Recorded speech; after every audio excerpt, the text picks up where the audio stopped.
Hey gang, Sally here. Hope you're having an amazing and fascinating day. I know I am. And oh look, there's our kitster. There's our kitster. Okay, so I'm shooting this with my brand new DJI Osmo Pocket 3. I kept looking at Rob's and I had, you know, I had the jealous factor. I had to have one. So we're going to see how this works out. And I'm not quite sure why I'm so hoarse today, although it could actually be because I had too much sleep last night, which was making up for the night before when I had, way too little. So, it's been a week. What's been going on? Well, we've had all of this flooding and stuff that we had when we were at Story Lake. And left Story Lake on Wednesday, came up here to Coyote Creek, and I figure I might as well say where I am, because Rob always does, since everybody knows we're together right now. Oh well. So, not an ideal campsite here at Coyote Creek. Beautiful location, and they're going to be remodeling the whole section that I'm in right next year, I think. But basically, it's a row of parking for RVs with electrical hookups, and we've kind of had one thing after another.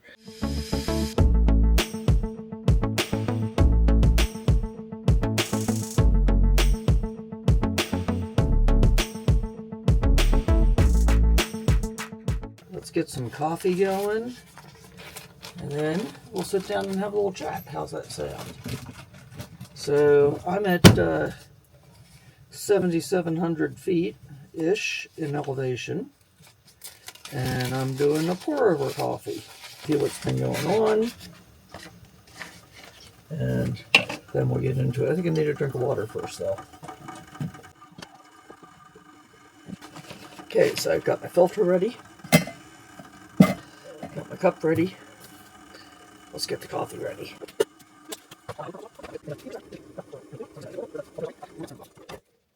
I think the secret to good pour-over coffee is to get it started. Just get the grounds wet and let that drain for a moment before you add anything else to it.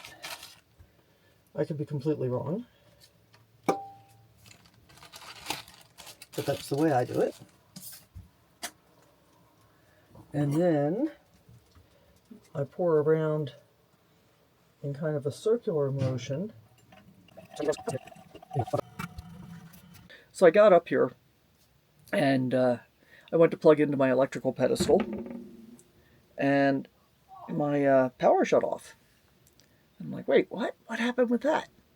So I wasn't too concerned about it because, as you know, I've got a lot of solar, I got a lot of battery, and it was, relatively sunny and not very hot, so it's cool, whatever. When I finally went out to look at it, I looked at my EMS, which is from Progressive Industries, and it was showing me an E3 error code. And an E3 error code means that I have voltage at over 132 volts. Now, even though it's a 30 amp coach, the power at the pedestal should be delivering 120 amps through that 30 amp plug.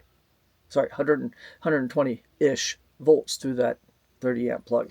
And typically it'll run anywhere from 118 to 122 is normal voltage. I've got over 132. I'm like, wait a minute, that's not right. So I unplugged from the pedestal, checked my Progressive Industries surge suppressor again, EMS, plugged that back in, and it was reading correctly. It was reading 60 hertz, read 120 volts, and no errors. So I plugged my coach back in, and it tripped again. I went back outside, and this time I've got an E10 error. I'm like, wait a minute. So that basically means the EMS has failed. So I unplugged it again, and as I was pulling the EMS out from the power pole, I realized I could hear water slashing around in the bottom of it. I'm like, wait a minute, that's not right. This thing's supposed to be all-weather water resistant. So I called Progressive Industries. They're very nice people to deal with, by the way, and they offer a lifetime guarantee. So they said, go online, fill out the form, tell them you've got water intrusion on the form, and they'll send you a new one. So I took the pictures, did the thing. They haven't responded yet. That was on, actually it was on Friday when I sent the form in, so I probably won't hear anything until Monday. And it took me that long to send the form in because, the signal here is almost non-existent. Oh well, is what it is. And now that Rob's here, I mean, in order to be able to upload videos, I'm going to have to go over to his site, borrow his Starlink and all that stuff. Not a big deal. So on Thursday, yeah, today's Saturday. So on Thursday, I'd had a pretty decent day, actually. You know, not anything super spectacular, but did a little bit of hiking and hanging out and reading and, you know, whatever, visiting. And Thursday evening, about 8:15, I went to take Kid out for the last time so he could go do his thing and we could, you know, relax and then get ready for bed. I was pretty tired. And again, because I wasn't going very far away from my coach, I gently closed the door as we left. I didn't take my keys, didn't lock it, just gently closed the door, thinking, you know, we're walking 15 feet away so he can do his thing. I came back. My coach was locked. I couldn't get in. And of course, my front cab doors were also locked. And I didn't have any keys with me. Now, if I had taken my keys, I could have gotten into either the driver or passenger door, but I didn't have keys with me. It's 8:15 at night. Well, now it's 8:30. Imagine my dismay, because it's like, what do I do? What do I do at this point? I didn't have any way to get in. We're in the middle of nowhere. Mora is the nearest town, and it's a nothing burger. I mean, in terms of services, cute little town, but nothing burger in terms of services, and that's a good half an hour away. Angel Fire is a half an hour away. The same thing. They don't really have anything in terms of services. So the closest city with anything in terms of services would be Las Vegas, well over an hour away. Or Taos, again, well over an hour away in the opposite direction. I don't have my phone with me. I don't have my wallet. I've got nothing.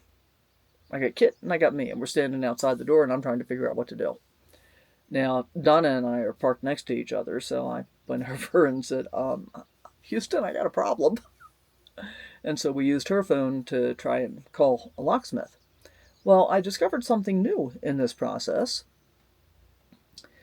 Locksmiths all used to be independent businessmen, but apparently now there's a franchise operation called, I think, Keyed Up.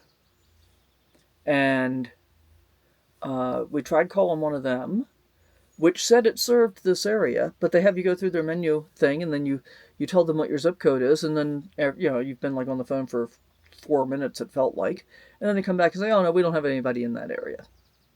Awesome. And there's another one called, I think, Minute Locksmith or something like that. Same thing. Didn't have anybody in our area. And so, you know, we kept looking for anybody that might be a real person that would answer the phone. And so we dialed another one. Well, it turns out we called somebody in Trinidad, which, by the way, is in Colorado, guys. It's like 3 hours away from us. Got this super nice guy on the phone. His name's Paul. And I mean, this is how nice he is. He had two phones, the one we were talking to him on and another one. And so during the course of our conversation, he's trying to look up other locksmiths that might be closer that could get to us to take care of this. And I mean, that is service above and beyond. Now, on the one hand, let's say it wasn't as altruistic as it sounded, because if it were me, I would not want to be leaving at 9 o'clock at night to make a 3-hour drive for a lockout. On the other hand, you know, it's a lot of money that he's going to make from doing this, so, you know, but I super appreciate that he went through the effort to attempt to have to not make that trip for him, because, you know, I was going to pay the trip charge. It was not going to be a cheap thing. And as it turns out, it was not cheap. We'll get to that in a minute. Let's talk about some of the alternatives. What else could I have done? One of the things that I thought about and tried first is this window behind me is an emergency exit window. And I had the small portion of it over there was open. So I tried knocking the screen out of that one, which that part was easy, to see if I could snake my arm in and undo the catches for the emergency exit. I could reach the first one that was closest to the other window, but the other one was so far over here, there was no way I could reach it. It occurs to me now that it might have been possible to stick something in there that I might have been able to get to it with. But, I mean, honestly, I was kind of already feeling so upset about this. I probably wasn't thinking as clearly as I could have been. Which, there's a lesson in here about that too, guys. You know, don't let your emotions overtake your practicality. So we're back on the phone with Paul. And he's called 2 or 3 different people. Did finally get somebody to answer the phone down in Las Vegas, which is a wrecking company that says that they have a full locksmith service. And the guy's like, oh, yeah, no, I can't get anybody there today. Maybe tomorrow. Maybe tomorrow. It's like, dude, are you listening? I can't get in my house. I'm locked out. I'm standing outside. So what else could I have done? I couldn't get into the emergency exit. I could have broken a window. Well, I already know. I'll try and remember to link that video up here, I think. I already know that replacing this window, the window was $700 and change. I think it was more than that. And a couple of $100 for installation. Oh, yeah, and that took 8 weeks. I remember that. I didn't want to do that. So breaking a window in the coach was not an option. I could have drilled the lockout, and I gave serious consideration to doing that. But the problem with that, from my perspective, is if I drilled the lockout in order to be able to gain access, then I would have an unsecured coach. And then I'd be in the position that Eric, Nomadic Fanatic, was in when this happened to him a little while back. And he ended up with his door, damaged his door frame by drilling out the lock and, having to pry at it to get it open. I think he actually had the same problem, it turns out, I had. And I didn't like that idea as a solution because I really didn't want to damage my coach. And it turns out that wouldn't have been probably a doable solution for me at all. And it didn't occur to me until the next day that potentially I might have been able to save a little bit of money, but certainly would have been more hassle for me. Less money maybe, but more hassle. I could have broken out the passenger side window in the cab. And then I would have had an unsecured window. I could have taped some plastic over it and gone back down to either Las Vegas or Santa Fe probably and gotten my window replaced. Didn't think of that until after the fact. So, back to Paul. He's called around, haven't been able to find anybody else that would be, even potentially willing to do it on Thursday night. And we said, well, let's just do this. And then he says, because it's such a long drive, I really need to ask you for a deposit by credit card over the phone. I said, dude, my wallet is in my coach. I don't have my wallet. I don't have my phone. I don't have any way to be able to give you a deposit, but I can absolutely guarantee you I am good for the money. I would never ask somebody to do this kind of drive and then, renege on the deal. Enjoying my coffee, by the way.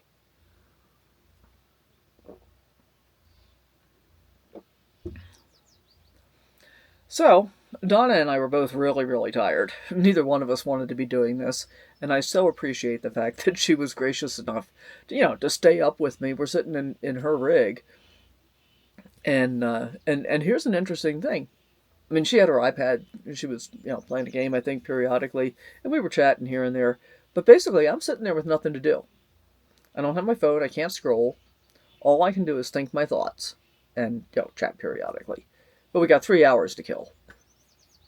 And so about 11:30, we turned on her outside light, and she had a portable light we put in front of my rig to make it easier for the guy to see where he was coming because the campground was completely dark.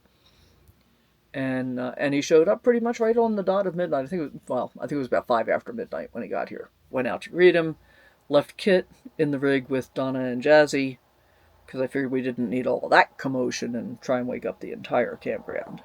And I explained to him what the problem was, and I said I thought it might be best to try and go in through the cab rather than trying to pick the lock on the coach, and he agreed that was going to be the easiest thing. Well, here's the thing. I had Reflectix in the window on the driver's side, and so he couldn't see through that window to be able to see what he needed to do to be able to get to the unlock button. I had never seen this before, and I wish I had videoed some of it, but I was not thinking very clearly by that point. But basically, he used an air wedge, which I'd never heard of. It was an inflatable bag with a bulb. Think of an old-fashioned blood pressure cuff that they pump up. And basically, he pumped that up, added air to it, and created a gap between the door and the door frame that he could then insert a plastic coated rod into that he can bend to shape, but it still remains stiff. It was a very interesting situation. And it took about 5 minutes of fishing around because it's a coach and not just a pickup truck or a van, the overhang from the coach body made it difficult to maneuver. So it took about 5 minutes before he was finally able to get the proper bend and the right leverage to pop the lock open. And he popped the lock open, and I jumped in through the driver's side, went to open the door, which I thought somehow it had just locked behind me. It wouldn't open. My big door, my person door, would not open at all. It was unlocked, wouldn't open. So Paul climbed through the cab door and into the coach with me. He got inside. He looked at the lock, and it wasn't that I was operating it incorrectly or anything like that. It was not going to come open, and so he, disassembled the lock face. And then it was a matter of manipulating and prying between the lock mechanism itself and the striker keeper thing on the door frame side, and basically trying to pry the latch back out of the way so that he could get the door to come open.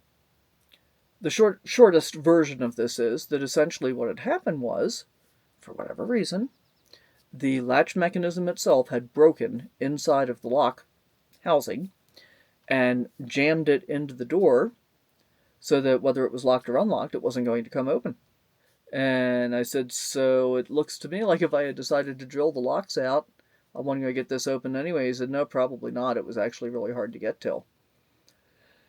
So all in all, it turned out to be a really good thing that I called Paul. And I'm going to share a little bit of video with you here. I didn't have a spare key to the cab. I don't have a spare key to the coach. And as I said, if I had had the set of keys with me that opens the cab door and the coach door, 2 different keys, if I had had those in my pocket, I would have been able to get in through the cab, and that would have been no problem. So my first lesson learned is I am not getting out of the cab not getting out of the coach without having the keys with me, even if I'm not going to lock it. I'm not going to do that ever again, because you never know what's going to happen. So check out the video with Paul making my last key, this section, and then we're going to come back and wrap up while I drink a little more coffee. All right, guys, so this is Paul. Say hi, Paul. Hello. So we're here, and what's the name of the company? Select Pro Locksmith. Select Pro Locksmith. I just want you guys to know it is now 12:30 in the morning. I called Paul about 9 o'clock this evening after, I went to take Kid out, and we got locked out of the RV. But Paul says it's not my fault. Was not your fault at all. No, that the lock actually broke. Yes. So I got a spare key now for my driver's door and my ignition, which I did not have previously. So that's going to be a big help. And I'm just super, super grateful that Paul was able to drive almost exactly 3 hours to get here from, I'm in New Mexico. He came from Colorado. Yeah. Dig it, guys. Colorado. Actually, I was in Aguilar, 20 minutes north of Trinidad. Wow. And the other, and I gotta tell you, I was on the phone with Paul, and he was gracious enough to try and call other locksmiths that might have been closer, which would have been a win-win for everybody. Less time for me, not a long drive for him, taking basically all night long to go back and forth. But it was no bueno. Nobody wanted to do any work, and Paul was gracious enough to make the long drive and be able to get me back into my rig tonight. So I'm super appreciate that. I'm 24/7. That's right. If you need a locksmith in the future, any of your friends or viewers. Cool, we'll do that. And in fact, I want to grab a card from you, and I'm going to put your contact info down in the description. Absolutely. Thank you. So, lessons learned. Always have a key with me. Lesson number 1. Don't close the door without having a key. Lesson 2, spare key. And, so what do you do with a spare key? Well, right now Donna has my spare key to my coach. But there are other things that you can do. You can get a hide-a-key and find something metallic on your vehicle someplace to hide an extra key. I used to do that when I was a kid. I haven't done it for decades, don't know why. Didn't think it was really an issue. I think I thought I always had access to a spare key. But definitely, definitely an important thing to be able to do. So there's that. But part of what occurs to me is, what if this had happened to me when I was out on BLM land someplace completely by myself, and I didn't have a phone? What would I have done? And that, my friends, is a really good question. I'd love to hear your thoughts about that down below, because I don't have an answer to that yet. So I got to think through that, because one of the things that I believe helps to keep me safe on the road is having a plan so that I'm not in a state of panic if something goes wrong.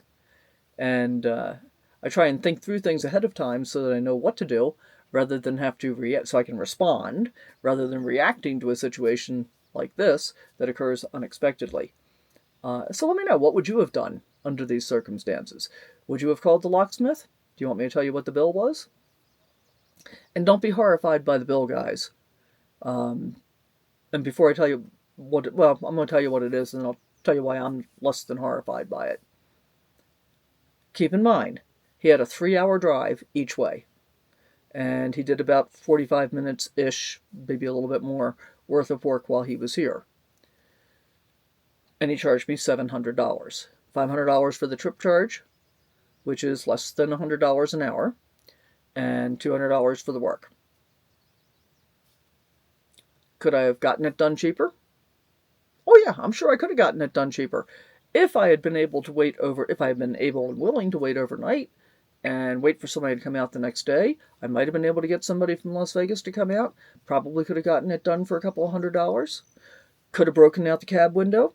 Might have been able to save maybe $200, but to me, I mean, honestly, for the amount of hassle I would have had to go through to tape up the window again, and I still wouldn't have known what the problem with the side door was, by the way, if I had done that. Think about that. I just would have had a side door I couldn't use, and I would have had a broken window, and I would have had to go in and out through my cab door. None of which are really, super cool as far as I'm concerned. So I am not upset about the price I had to pay. And in one way, I consider it a lesson learned, and in another way, it's just the price of doing business. But this is one of the reasons it's really important to have an emergency fund. Because if you're out here and $700 is going to really not be a doable thing, you probably shouldn't be out here on a voluntary basis. So, was it money I planned to spend? No. Was it money I wanted to spend? No. And quite honestly, if I had not already ordered this Osmo Pocket 3, which arrived on Friday, actually it arrived on Thursday, I picked it up on Friday. If I had not already ordered it, because by the time I got done with, all the accessories and extended care and all that stuff, it ended up being a little over $700. If the lock issue had happened first, I probably would not have the camera right now. I'd have waited for another month or so until it wasn't going to be an impact on my finances. But I have an emergency fund, and this is why I have an emergency fund. So, in order to replace that money, I'll just be a little more careful about what I'm doing over the next month, and everything will be fine. So once again, thank you so much for watching. I appreciate each and every one of you taking your time to watch my videos and hanging out with me, and hopefully you learned something along the way, or at least get some amusement from hearing what's going on in our world. All right, that's it for now. We'll see you next time.